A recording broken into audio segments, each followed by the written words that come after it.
그 후에 예수께서 나가사 레위라 하는 세리가 쇠관에 앉아 있는 것을 보시고 나를 따르라 하시니 그가 모든 것을 버리고 일어나 따르니라. 레위가 예수를 위하여 자기 집에서 큰 잔치를 하니 세리와 다른 사람이 많이 함께 앉아 있는지라. 바리새인과 그들의 서기관들이 그 제자들을 비방하여 이르되 너희가 어찌하여 세리와 죄인과 함께 먹고 마시느냐. 예수께서 대답하여 이르시되 건강한 자에게는 의사가 쓸데없고 병든 자에게라야 쓸데있나니 내가 의인을 부리러 온 것이 아니요 죄인을 불러 회개시키러 왔노라. 오늘은 먼저 지난주 설교를 좀 정리할 필요가 있을 것 같습니다. 하나님 나라는 죄사함의 은혜로 세워집니다. 그리고 예수님은 이 땅에 죄사함의 은혜를 주시기 위하여 오셨습니다. 그러나 아직 준비되지 않은 사람들에게 예수님은 한 번도 죄사함의 은혜를 선포하신 적이 없었습니다.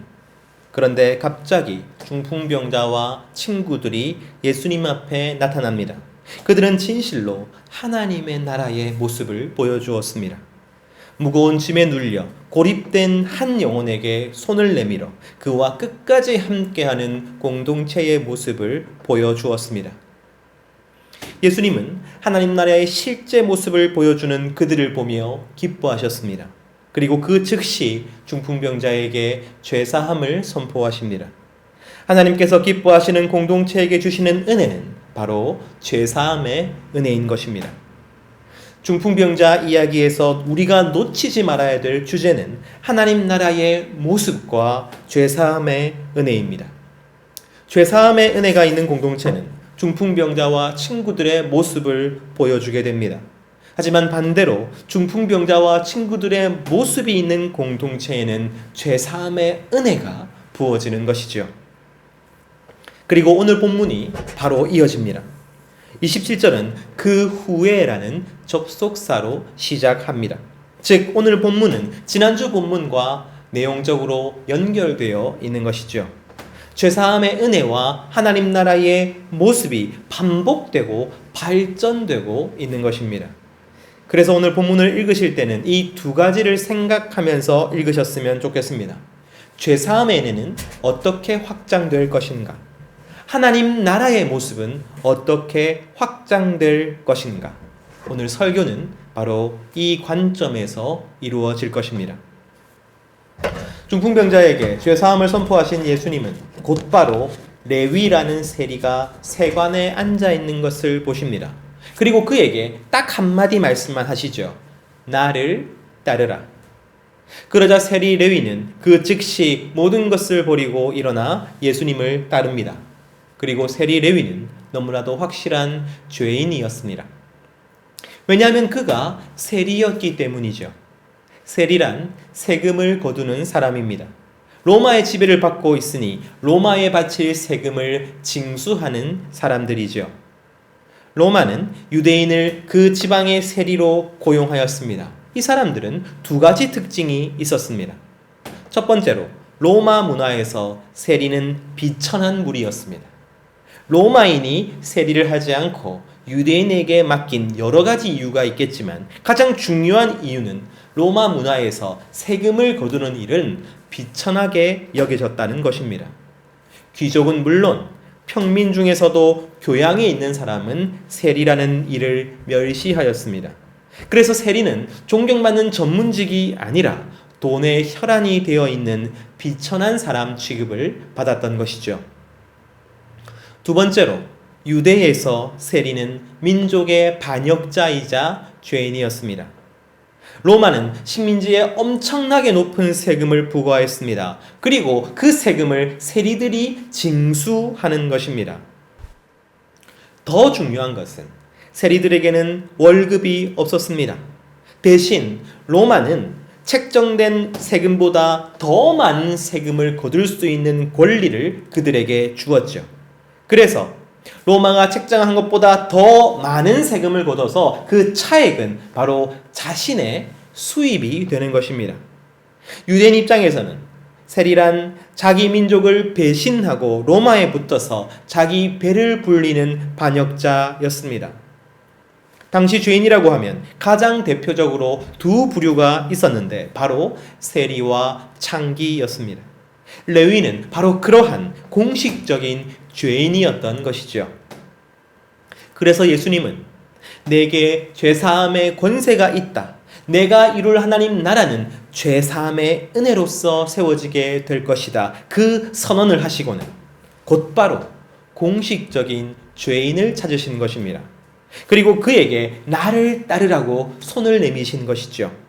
이후에 레위의 친구들, 그들도 세리였겠죠. 그들과 함께 먹고 마시는 장면을 보며 바리새인과 서기관이 비난합니다. 그러자 예수님은 이렇게 대답하시죠. 누가복음 5장 32절 말씀입니다. 예수께서 대답하여 이르시되 건강한 자에게는 의사가 쓸데없고 병든 자에게라야 쓸데있나니 내가 의인을 부르러 온 것이 아니요 죄인을 불러 회개시키러 왔노라. 내가 의인을 부르러 온 것이 아니요 죄인을 불러 회개시키러 왔노라. 이 말씀이야말로 중풍병자 사건과 레위를 부르신 사건의 결론이라고 할 수 있을 것입니다. 예수님은 죄인을 구원하시기 위해 이 땅에 오셨습니다.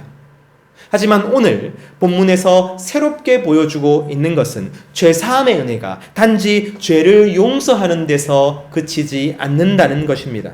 죄사함의 은혜는 죄인을 불러 제자를 삼으십니다. 하나님의 일을 누가 합니까? 죄인이 합니다. 누가 예수님의 친구가 됩니까? 죄인이 됩니다. 누가 예수님의 소명을 따라 살게 됩니까? 죄인이 합니다.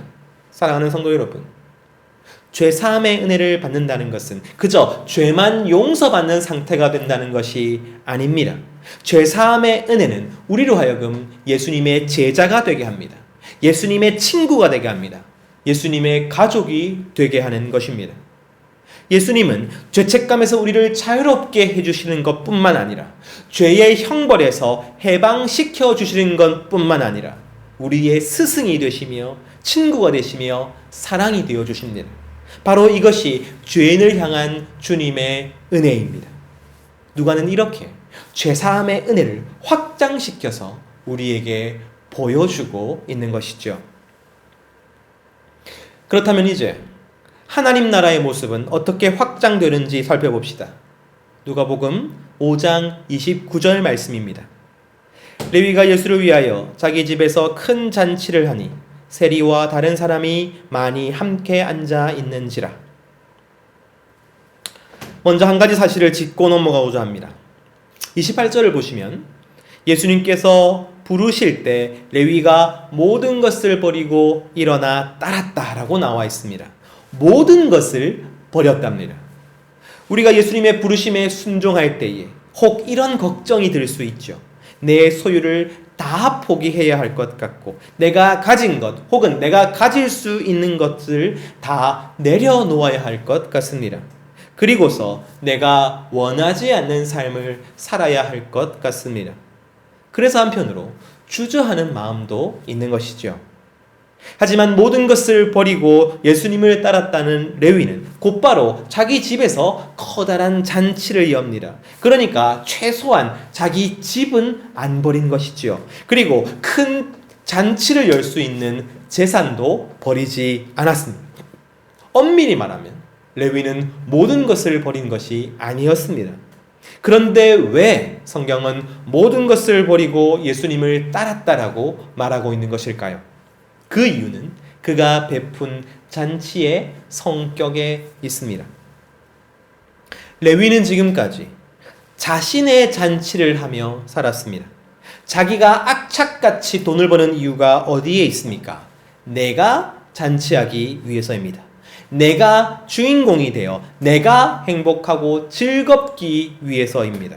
그래서 내가 가진 모든 것은 나의 잔치를 위한 것이에요. 그러나 이제는 달라진 것이죠. 그는 예수님을 따릅니다. 그리고 이제 예수님의 잔치를 위해 살아갑니다. 그 집은 예수님의 잔치에 쓰임받을 것입니다. 그가 가진 모든 것은 예수님의 잔치를 위해 쓰임받을 것입니다. 레위가 베푼 잔치는 예수님의 잔치였습니다. 레위의 집과 레위의 돈을 사용하지만 이 잔치의 주인은 예수님이십니다. 이 잔치는 예수님의 목적과 의도를 따라 열린 것입니다. 그래서 레위가 모든 것을 버리고 예수님을 따랐다고 말하는 것입니다. 왜냐하면 레위의 모든 것은 이제 예수님을 위해 쓰임받을 것이기 때문이죠. 레위는 그 잔치에 자신의 친구들을 초청합니다. 바로 자신과 같은 세리들이었죠. 자신과 같은 죄인들이었습니다. 예수님은 그 죄인들과 함께 먹고 마시십니다. 바로 그것이 예수님의 잔치였지요.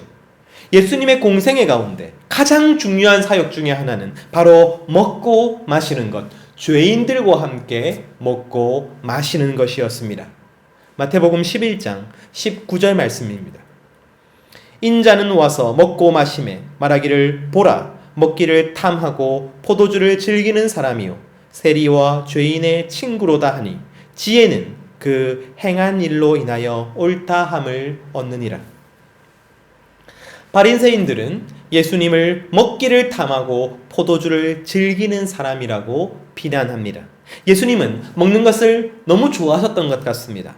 마시는 것도 너무 즐기셨던 것 같습니다. 하지만 그것은 예수님의 중요한 사역이었죠. 그리고 예수님의 식탁에는 항상 특별한 사람들이 있었습니다. 그들은 세리였습니다. 창기였습니다. 죄인들이었습니다. 예수님께서 병을 고치고 말씀을 선포하시는 것만큼이나 많이 하신 사역은 바로 죄인들과 함께 먹고 마시는 사역이었습니다. 사랑하는 성도 여러분, 지난주에 하나님 나라의 모습이란 고립된 영혼에게 손을 내미는 것이라고 하였죠. 오늘 본문은 그것을 더 쉽게 보여줍니다. 하나님 나라의 모습은 고립된 영혼과 함께 먹고 마시는 것입니다. 함께 한 식탁에 앉아 먹고 마시는 것입니다. 하나님 나라 백성으로 사는 것은 여러분 어렵거나 복잡하지 않습니다. 그저 함께 밥 먹으면 됩니다. 밥 먹기가 어려우면 커피 한 잔으로 시작해도 됩니다. 그리고 함께 이야기를 나누는 것입니다. 지난주에 자신이 속한 조직에서 의견이 달라서 혼자가 되어버린 친구가 있다고 말하는 한 성도가 있었죠. 그 성도에게 내가 어떻게 다가가고 어떻게 손을 내밀어야 할지 고민이 된다고 말하는 성도가 있었습니다. 여기에 방법이 있습니다. 어떤 위험을 감수하거나 치밀한 계획을 짤 필요가 없습니다. 그냥 그 친구랑 같이 밥 먹으면 됩니다. 밥 먹는 것이 여의치가 않으면 음료수라도 함께 하면 됩니다. 그리고 이야기를 나누는 것이죠. 바로 그것이 고립된 영혼에게 손을 내밀어 그와 함께 먹고 마시는 것. 바로 그것이 하나님 나라의 모습입니다. 사랑하는 성도 여러분, 그리고 바로 그 모습, 우리가 먹고 마시는 모습이 우리가 누구인지를 보여줄 것입니다. 1세기 유대인이든 21세기 한국인이든 똑같습니다. 내가 무엇을 먹고 마시는가? 내가 누구와 먹고 마시는가? 바로 그 사실이 우리를 정의합니다. 1세기 유대인들은 무엇을 먹고 누구와 먹었습니까? 그들에게 식사는 너무나도 중요한 의미를 가지고 있었습니다. 지금 유대인들도 그러하죠. 그들은 식사할 때마다 세심하게 구성된 규칙들을 지켰습니다. 돼지고기를 먹으면 안 됩니다. 물고기도 비늘이나 지느러미가 없는 것은 먹을 수 없습니다. 조개나 새우나 오징어도 못 먹습니다. 조리법에도 까다로운 규정이 있었습니다. 젖과 고기를 함께 요리해서는 안 됩니다. 치즈와 고기도 함께 먹지 않습니다. 이것이 율법이었죠. 유대인의 식사는 내가 율법을 얼마나 잘 지키는지를 측정하는 기준이자 훈련이자 교육의 장이었습니다. 그래서 매 식사마다 그들은 이 사실을 인식하게 되는 것이죠. 나는 구별된 유대인이다. 나는 저 이방인들과 저 죄인들과 저 율법을 지키지 않는 자들과는 다른 존재이다. 식탁에 올려지는 음식뿐만 아니었습니다. 그들은 식탁에 누구와 함께 앉는가도 규정했지요. 유대인들은 종교적으로 정결한 상태를 유지하기 위하여 가난한 사람들, 여성들, 병자들, 부정한 자와 죄인들과는 함께 자리에 앉지 않았습니다. 왜냐하면 그들과 함께하면 자신도 부정해진다고 생각했기 때문이죠. 그래서 건강하고 율법을 잘 지키는 성인 남성들만 함께 먹고 마셨던 것입니다. 바로 그것이 유대인의 식탁이었습니다. 이 사실이 무엇을 보여줍니까? 유대인들은 벽을 쌓고 자신들이 쌓은 벽 안에서 고립되어 있는 존재라는 것을 보여주는 것이지요. 나는 깨끗해, 나는 거룩해, 나는 선택받았어 라는 그 삐뚤어진 선민의식을 가지고 그렇지 않은 이들을 모두 배척하고 밀어내고 정죄하는 것을 보여주는 것이죠. 유대인들은 자신과 다른 모든 이들을 이방인으로 만들고 죄인으로 만들고 타인으로 만들어 버렸습니다. 사랑하는 성도 여러분, 지금도 우리의 식탁이 우리를 정의합니다. 우리가 무엇을 먹는가, 누구와 먹는가, 이것이 우리 자신이 어떤 사람인지를 보여주는 것이죠. 나는 얼마만큼의 재산을 가지고 있습니까? 나는 얼마나 삶의 여유를 즐기고 있습니까? 나는 내 삶에 대해 어떠한 태도를 가지고 있고 내 자신을 어떻게 관리하고 있습니까? 나는 어떻게 절제하고 나누는 삶을 실천하며 살아갑니까? 바로 그런 것들이 내가 무엇을 먹고 마시는가에서 드러나는 것입니다. 그리고 더 중요한 것이 있지요. 나는 누구와 함께 밥을 먹습니까? 그리고 그 자리는 내가 기꺼이 나가는 자리입니까? 억지로 나가는 자리입니까? 내가 애써서 함께 먹고자 하는 사람들은 누구입니까? 내 식탁에는 누가 앉아 있습니까? 바로 그것이 내가 어떤 사람인지를 보여줄 것입니다. 사랑하는 성도 여러분, 내가 정말로 하나님 나라의 백성이라면 소외된 자, 고립된 자, 죄인들과 함께 먹고 마셔야 합니다. 나의 식탁에는 반드시 위로가 필요한 사람, 누군가의 손 내밈이 필요한 사람, 고립되어 있는 사람이 있어야 합니다. 바로 예수님의 식탁처럼 말이죠. 하지만 그렇지 않다면 나는 자연스럽게 벽을 쌓고 내가 쌓은 벽 안에서 살아가고 있는지도 모릅니다. 내가 익숙하고 내가 편안하고 내가 안전하게 느끼는 사람하고만 함께 앉아 먹고 마시는지도 모릅니다. 그리고 1세기 유대인들처럼 우리도 타인과 이방인들을 만들어내면서 살아가고 있는지도 모릅니다. 우리의 식탁은 어디에 가깝습니까? 예수님의 식탁입니까?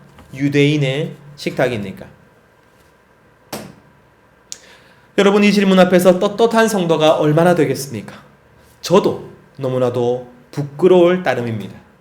먹고 마시는 것에서 드러나는 제 자신은 벽을 쌓고 안전한 관계 안에서만 머물며 끊임없이 타인을 만들어내고 있습니다. 무뎌지고 무덤덤해져서 관성을 따라 고민하지 않고 살아가고 있습니다. 하지만 신앙이란 관념이나 느낌이 아니라 우리가 먹고 마시는 현실 가운데 드러나야 하는 것입니다. 그러므로 우리의 식탁이야말로 예수님의 말씀에 순종해야 하는 가장 중요한 장소인 것이죠. 우리의 식탁이 우리를 정의합니다. 그리고 우리의 식탁은 너무나도 분명하게 우리가 그리스도인임을 증명하고 있습니다. 예수님이 이 땅을 떠나시면서 우리의 식탁을 완전히 바꾸어 놓으셨기 때문이죠. 누가복음 22장 19절 말씀을 제가 읽습니다. 또 떡을 가져 감사 기도하시고 떼어 그들에게 주시며 이르시되 이것은 너희를 위하여 주는 내 몸이라. 너희가 이를 행하여 나를 기념하라 하시고, 내가 무엇을 먹는가, 내가 누구와 먹는가가 나를 규정한다고 말씀드렸습니다. 그런데 우리는 예수님의 떡과 포도주를 먹고 마십니다. 돈이 많고 적든 사회의 지위가 어떠하든 똑같은 떡과 똑같은 포도주를 먹고 마십니다. 그리고 떡과 포도주는 일반적인 음식이 아니지요. 떡은 예수님께서 우리를 위해 찢으신 살을 상징합니다. 포도주는 예수님께서 우리를 위해 흘리신 피를 상징합니다. 내가 무엇을 먹고 마시는 것입니까? 나는 예수님을 먹고 마시는 것입니다. 바로 그것이 우리를 규정합니다. 우리의 식탁이 드러내는 연약함이나 이기심이나 두려움이 아니라 예수님을 먹고 마시는 성찬이 바로 우리를 규정하는 것이죠. 나는 그리스도인입니다. 내가 먹고 마시는 것이 그것을 증명합니다. 초대교회 때는 매주일마다 성찬이 시행되었다고 말씀드렸죠. 차고 넘치게 배고픔이나 목마름이 없이 성찬이 시행되었다고 말씀드렸습니다. 그리고 그들은 함께 먹고 마십니다. 주인과 종이 한 식탁에 앉아서 함께 먹고 마셨습니다. 부자와 가난한 이가 한 식탁에 앉았습니다. 인종, 나이, 성별, 계급과 상관없이 그들은 한 식탁에 앉아서 먹고 마셨습니다. 그리고 우리도 그러합니다. 우리도 세례만 받았다면 그 어떤 것도 상관없이 한 식탁에서 먹고 마십니다. 차별이나 소외나 고립 없이 행하여지는 성찬, 바로 그것이 우리를 증명하는 것입니다. 우리는 하나님 나라 백성입니다. 우리는 그리스도인입니다. 바로 성찬이 그것을 증명합니다. 사랑하는 성도 여러분, 이미 우리의 정체성은 확고합니다. 우리는 너무나도 확실한 그리스도인입니다. 바로 이것이 죄사함의 은혜이죠. 너무나도 크고 놀라운 죄사함의 은혜입니다. 그러니 삶의 모습 때문에, 아직 부족한 나의 모습 때문에 자책하거나 근심하지 마십시오. 오직 그런 큰 은혜를 베푸신 예수님을 깊이 생각하십시오. 성찬 가운데, 예배 가운데 나의 먹고 마시는 것을 완전히 바꾸어 놓으신 예수님께 감사하고 기뻐하십시오. 그러할 때에 우리 또한 은혜가 확장되는 것을 경험하게 될 것입니다. 누군가와 함께 밥 먹고 싶고, 누군가와 함께 차 마시고 싶고, 누군가와 함께 한 식탁에 앉고 싶어지는 것을 경험하게 될 것입니다. 은혜의 지경이 넓어지는 것이죠. 하나님 나라의 지경이 넓어지는 것이죠. 내 식구와 내 가족의 지경이 넓어지는 것입니다. 바로 이것이 교회의 모습인 것이죠. 사도행전 2장 46절에서 47절까지의 말씀입니다. 날마다 마음을 같이하여 성전에 모이기를 힘쓰고 집에서 떡을 떼며 기쁨과 순전한 마음으로 음식을 먹고 하나님을 찬미하며 또 온 백성에게 칭송을 받으니 주께서 구원받는 사람을 날마다 더하게 하시니라. 우리의 부족함을 아시는 예수님은 교회라는 공동체를 주시고 성찬이라는 은혜의 방편을 세우셔서 우리로 하여금 먹고 마시는 것으로 하나님 나라를 이루게 하십니다. 이미 우리는 그 나라의 백성입니다. 그러니 그 은혜가 내 삶에서 더욱더 흘러넘치기를 소원합시다. 내 본질이 오늘 나의 선택과 시도에서 드러나게 되기를 소원합시다. 그리하여 내가 누군가에게 손을 내밀어 나의 식탁으로 초청할 수 있게 되기를 소원합시다. 나의 본질, 예수님의 식탁이 확장되고 또 확장되기를 간절히 소원합니다.